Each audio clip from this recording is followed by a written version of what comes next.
प्रार्थना की जगह पर मातम, सबसे पवित्र दिन पर सबसे बड़ा हमला और एक हमलावर जिसे पुलिस ने मौके पर ही ढेर कर दिया।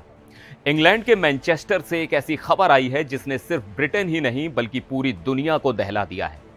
एक सिनेगॉग यानी यहूदियों के प्रार्थना घर के बाहर यह हमला तब हुआ जब यहूदी समुदाय अपना सबसे बड़ा और पवित्र दिन योम किप्पुर मना रहा था। क्या यह एक आतंकी हमला था? हमलावर कौन था और क्यों उसने इस खास दिन और खास जगह को चुना? चलिए आपको सिलसिलेवार तरीके से समझाता हूं कि मैनचेस्टर में आखिर हुआ क्या है। तो कहानी शुरू होती है मैनचेस्टर के उत्तरी इलाके क्रमसल से। यहां हीटन पार्क हिब्रू कॉन्ग्रीगेशन नाम का एक सिनेगॉग है।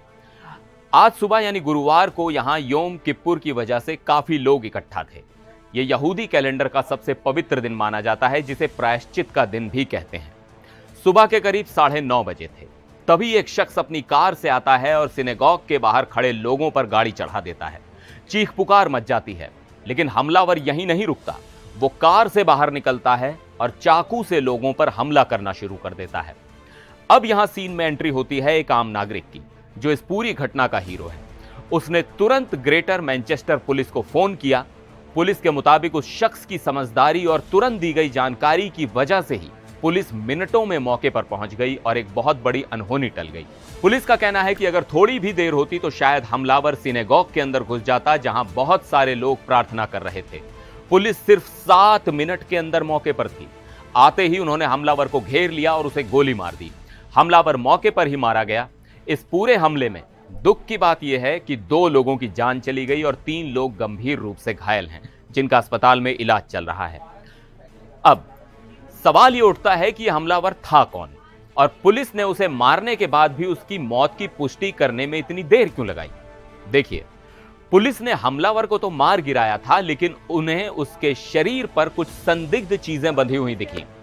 पुलिस को शक था कि शायद उसने कोई विस्फोटक या बम पहना हो।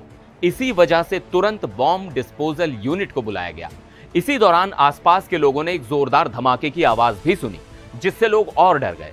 लेकिन पुलिस ने बाद में साफ किया कि वो आवाज हमलावर की गाड़ी का गेट तोड़ने की थी, ताकि गाड़ी की तलाशी ली जा सके।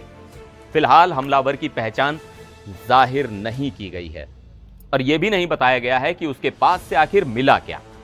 अब आते हैं सबसे बड़े सवाल पर कि हमले का मकसद क्या था। पुलिस ने आधिकारिक तौर पर अभी मकसद को लेकर कुछ नहीं कहा है, लेकिन हमले का दिन और जगह बहुत कुछ इशारा कर रहे हैं। योम किप्पुर के दिन एक सिनेगॉग पर हमला, इसे पहली नजर में एक यहूदी विरोधी यानी एंटी सेमिटिक हेट क्राइम या आतंकी हमले के तौर पर देखा जा रहा है। इस हमले के बाद ब्रिटेन से लेकर दुनिया भर में हड़कंप मच गया है। ब्रिटेन के प्रधानमंत्री कीर स्टारमर ने इसे एक खौफनाक हमला बताया है। वो डेनमार्क में एक समिट में थे, लेकिन उसे बीच में ही छोड़कर वापस लंदन लौट आए और इमरजेंसी कमेटी की मीटिंग बुलाई। उन्होंने यह भी ऐलान किया है कि पूरे ब्रिटेन में सिनेगॉग्स के बाहर सुरक्षा बढ़ा दी जाए। किंग चार्ल्स III ने भी इस घटना पर गहरा दुख जताया है। वहीं ब्रिटेन में यहूदी समुदाय की सुरक्षा पर नजर रखने वाली संस्था कम्युनिटी सिक्योरिटी ट्रस्ट ने इसे यहूदी साल के सबसे पवित्र दिन पर किया गया एक भयावह हमला कहा है। इस हमले को एक बड़े कॉन्टेक्स्ट में भी समझने की जरूरत है। पिछले कुछ सालों में, खासकर 7 अक्टूबर 2023 के हमास इजराइल संघर्ष के बाद से ब्रिटेन समेत पूरे यूरोप में यहूदी विरोधी घटनाओं में भारी बढ़ोतरी देखी गई है। कम्युनिटी सिक्योरिटी ट्रस्ट के आंकड़े बताते हैं कि इस साल के पहले 6 महीनों में ही नफरती घटनाओं के 1500 से ज्यादा मामले सामने आए, जो एक रिकॉर्ड है। तो यह हमला उसी बढ़ती नफरत की एक कड़ी हो सकता है। फिलहाल मैनचेस्टर पुलिस की जांच जारी है और उम्मीद है कि जल्द ही हमलावर की पहचान और उसके असली मकसद का खुलासा होगा। तो कुल मिलाकर कहानी यह है कि मैनचेस्टर में यहूदियों के सबसे पवित्र दिन पर उनके प्रार्थना घर के बाहर हमला हुआ, जिसमें 2 लोगों की मौत हो गई और हमलावर पुलिस की गोली से मारा गया। मकसद अभी साफ नहीं है, लेकिन शक की सुई एक नफरती आतंकी हमले की तरफ है। अगर आपको ये एक्सप्लेनर वीडियो पसंद आया हो तो इसे लाइक करें, शेयर करें और हमारे चैनल को सब्सक्राइब करना ना भूलें।